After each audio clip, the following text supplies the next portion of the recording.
بسم اللہ الرحمن الرحیم، السلام علیکم ورحمۃ اللہ۔ شہباز حکومت اور کابینہ سے ایک ایک کر کے استعفے آنا شروع ہو گئے ہیں، بلکہ کابینہ سمیت نیشنل اسمبلی سے، قومی اسمبلی سے بھی استعفوں کی اب لائنیں لگنا شروع ہو گئی ہیں۔ اور یہ شروعات ہے، یہ نہ صرف اس حکومت کے جانے کی شروعات ہے، کابینہ سے استعفے آنا شروع ہو گئے ہیں، بلکہ یہ جو جعلی پارلیمنٹ ہے، یہ جو مصنوعی پارلیمنٹ ہے، جس کو کوئی بھی نہیں مانتا پاکستان کے اندر، جس کو کوئی جماعت نہیں مانتی سوائے نون لیگ اور پیپلز پارٹی کے، اس کی وجہ یہ ہے کہ یہ اس نظام کے بینیفیشری ہیں، ان کو یہ بینیفٹ ملا ہے۔ جو ملک کے اندر لوٹ مار کی گئی، ڈاکہ مارا گیا، جس طریقے سے پاکستان کے اندر مینڈیٹ چوری کیا گیا، یہ اس کے بینیفیشری ہیں۔ تو نون لیگ اور پیپلز پارٹی کو تو اس طرح کی پارلیمنٹ تو بڑی سوٹ کرتی ہے، ان کو تو اس طرح کی پارلیمنٹ جو ہے بڑی پسند ہے کہ ایک ربڑ پارلیمنٹ ہے، ربڑ سٹیمپ ہے، اور اس کے اندر یہ بیٹھے ہوئے ہیں، ڈمیاں بیٹھی ہوئی ہیں، جو ان کو کہا جاتا ہے وہ یہ قانون لے آتے ہیں۔ لیکن حقیقت یہ ہے کہ اب کابینہ سمیت جو پارلیمنٹ ہے وہاں سے استعفے آنا شروع ہو گئے ہیں۔ پہلے تو کابینہ سے 2 بڑے استعفے آئے، اس میں ایک استعفیٰ آیا ڈپٹی پلاننگ کمیشنر کا، اس کے بعد دوسرا استعفیٰ آیا ڈاکٹر کیسر بنگالی کا، اور ڈاکٹر کیسر بنگالی نے استعفیٰ دینے کے بعد پریس کانفرنس کر کے باہر اس نے تو دھجیاں اڑا دیں اور اس کی تباہی پھیر دی اس حکومت کی، کہ جس طریقے سے یہ نااہل حکومت ملک کے اوپر مسلط کی گئی، اور ان کی نااہلی کی وجہ سے ملک دیوالیہ ہو گیا، ملک کا بیڑا غرق ہو گیا، ملک تباہ و برباد ہو گیا۔ اس کے بعد اب اختر مینگل کی جانب سے، جو کہ اس حکومت کے اندر ایک اتحادی بنانے کی ان کو بڑی کوشش کی جا رہی تھی، اس حکومت کے اندر شامل کرنے کے لیے بڑی بھاگ دوڑ کی گئی کہ اختر مینگل کو، جو کہ نیشنلسٹ پارٹی سے ہیں، بلوچستان سے ہیں اختر مینگل، ان کو شامل کر لیا جائے اس حکومت کے اندر، لیکن اختر مینگل نے صاف انکار کر دیا۔ اب اس کے پیچھے 2-3 وجوہات ہیں، دیکھیں۔ اور اختر مینگل کے بعد بہت سارے استعفے اور بھی آنے ہیں، جو کہ پنجاب سے، بلوچستان سے ایک ایک کر کے نکلیں گے۔ جب یہ پچھلے دنوں army chief general Asif Munir اور corps commander Quetta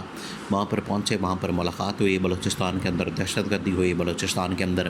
operation launch کرنے کا فیصلہ کیا گیا۔ جب یہ سارا کچھ کیا گیا تو وہاں پر شہباز شریف نے بھی یہ اس کو میسج بھیجا، اس کو پیغام بھیجا، اس کو اختر مینگل کو، کہ آپ بھی آ جائیں اس میں، اور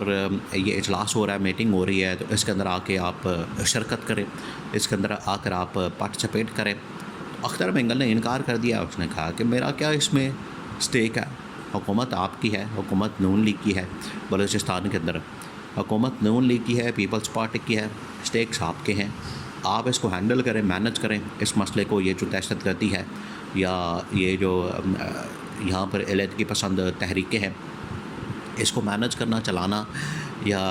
اس کو کسی طرح سے کنٹرول کرنا، یہ آپ کی ذمہ داری ہے۔ تو پہلا یہ اس وقت انڈیکیشن آ گیا تھا کہ اختر مینگل نے پاکستان کے اسٹیبلشمنٹ کے اوپر، اس حکومت کے اوپر، اصل میں تو یہ حکومت کی وجہ سے اسٹیبلشمنٹ کو اس طرح کے مسائل کا سامنا کرنا پڑا۔ یہ جس طریقے سے نااہل حکومت ہے، کرپٹ حکومت ہے، جس طریقے سے یہ جعلی حکومت ہے اور نکمی حکومت ہے، جب اس کو انسٹال کیا جائے گا، اس کو لایا جائے گا، اس کو مسلط کیا جائے گا، اس کو بٹھایا جائے گا، تو یہ ملک تباہ و برباد کرے گی۔ جب یہ ملک کے اندر تباہی اور بربادی پھیریں گے تو جو اس کے لانے والے ہیں آخرکار ان کے اوپر سوالیہ نشان آئے گا۔ تو اسٹیبلشمنٹ کے اوپر جو سوالیہ نشان آتا ہے وہ ان کی اپنی نااہلی کی وجہ سے، ان کی اپنے نکمے پانے کی وجہ سے آتا ہے۔ یہ اتنی نیلی حکومت ہے۔ تو اختر مینگل نے اسی وقت بتا دیا تھا، اور یہ اس کے بعد جب اسلام آباد کے اندر پہنچے تو اسلام آباد میں انہوں نے احتجاج کرنا چاہا،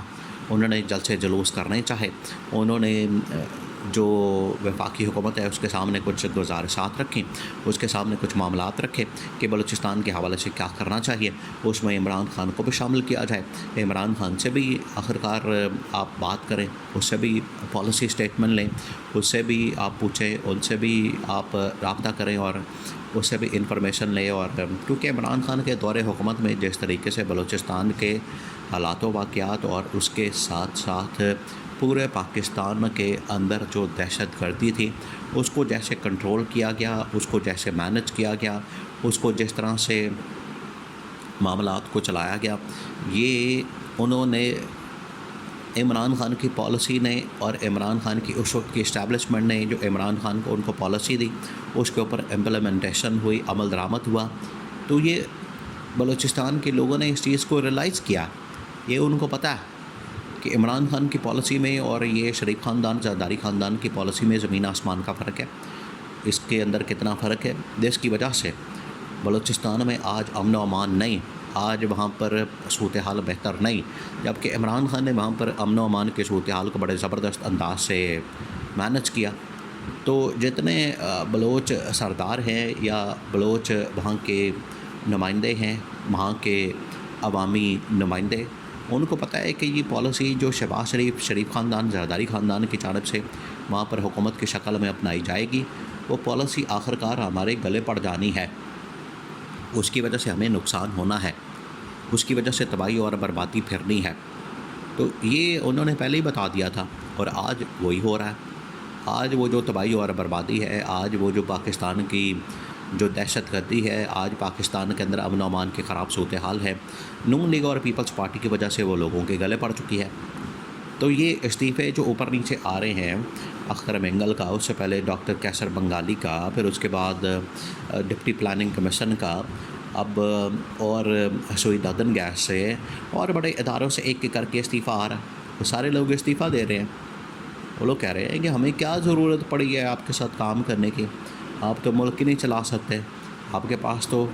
اتنی قابلیت نہیں ہے. پھر ان کے اوپر ڈنڈا دیتے ہیں, پریشر ڈالتے ہیں, ان کو کام کرنے کا کہتے ہیں, کام بھی غیر قانونی غیر آئینی, وہ انکار کر دیتے ہیں کیونکہ ان لوگوں نے اپنی دیہڑیاں بیچ میں لگانی ہوتی ہیں. جب دیہڑیوں کے چکر میں پڑیں گے تو لوگ تو پھر انکار کر دیں گے. جو ایماندار آفیسر ہیں, ایماندار کام کرنے والے لوگ ہیں, وہ تو پھر انکار کر دیں گے, اور ان کے انکار کی وجہ سے یہ پاکستان کو ان مسائل کا سامنا کرنا پڑتا ہے. اب حالات یہ ہیں کہ اگر اس حکومت نے سروائیو کرنا ہے, اس حکومت نے چلنا ہے اور اس حکومت نے آگے بڑھنا ہے, تو انہیں حل نکالنے کے لیے بلوچستان کو بھی وہاں کے رہنماؤں کو اپنے ساتھ بٹھانا ہوگا, عمران خان کے ساتھ بات کرنی ہوگی, اکانومی کو بہتر کرنا ہوگا, عوام کے جو مسائل ہیں ان کو حل کرنا ہوگا, مہنگائی کو ختم کرنا ہوگا, بے روزگاری کو ختم کرنا ہوگا. اچھا یہ کر نہیں سکتے, اس کی وجہ یہ ہے کہ ان لوگوں نے تو یہ مسائل پیدا کیے ہیں, تو جو مسائل پیدا کرتا ہے وہ حل نہیں کر سکتا, اس کے اندر اتنی قابلیت نہیں ہوتی. تو اس کی وجہ سے اس حکومت کی چھٹی کروانا اسٹیبلشمنٹ کے لیے بھی, اور یہ جو استعفے آ رہے ہیں اس کے بعد پھر چھٹی کروانا ضروری ہو جائے گا. تو یہ استعفوں کی لائن لگ گئی ہے, بارش ہونے والی ہے, اور ایک ایک کر کے پوری گورنمنٹ فارغ ہو جائے گی.